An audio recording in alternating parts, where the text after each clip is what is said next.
क्या सच में पैसा ही खुशी देता है, या फिर सच्ची खुशी सादगी और संतोष में छिपी होती है? आज की यह प्रेरणादायक कहानी आपकी सोच बदल देगी। एक अमीर इंसान और एक साधारण गांव के युवक की ऐसी कहानी जो आपको जीवन की असली खुशी का मतलब समझाएगी। एक छोटे से गांव में सुरेश नाम का एक युवक रहता था। उसका घर बहुत साधारण था, कच्ची दीवारें, छप्पर की छत और सीमित साधन। लेकिन उसके चेहरे पर हमेशा एक सुकून भरी मुस्कान रहती थी।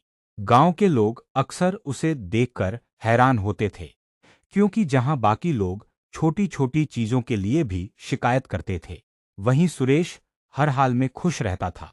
एक दिन शहर से उसका बचपन का दोस्त अमित उससे मिलने आया।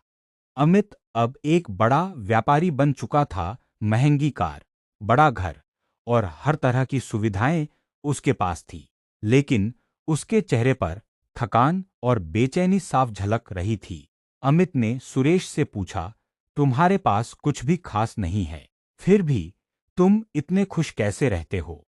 और मेरे पास सब कुछ है, फिर भी मैं सुकून नहीं पा रहा।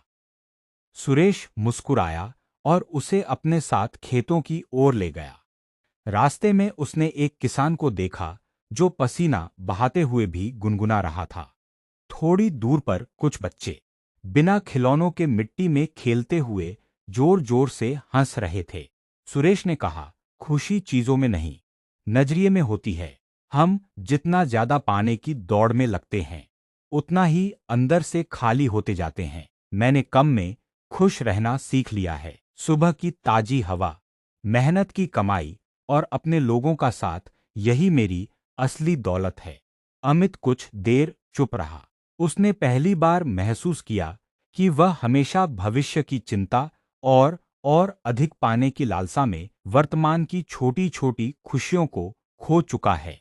उस रात अमित ने सुरेश के घर पर सादा खाना खाया, रोटी, दाल और प्याज। लेकिन लंबे समय बाद उसे उस भोजन में एक अलग ही संतोष महसूस हुआ। अगले दिन अमित जब शहर लौट रहा था, तो उसके चेहरे पर भी एक हल्की मुस्कान थी। उसने समझ लिया था कि सच्ची खुशी महंगी चीजों में नहीं, बल्कि सादगी और संतोष में छिपी होती है। सीख, जब हम कम में खुश रहना सीख लेते हैं, तभी जिंदगी की असली खुशी हमारे पास खुद चलकर आती है।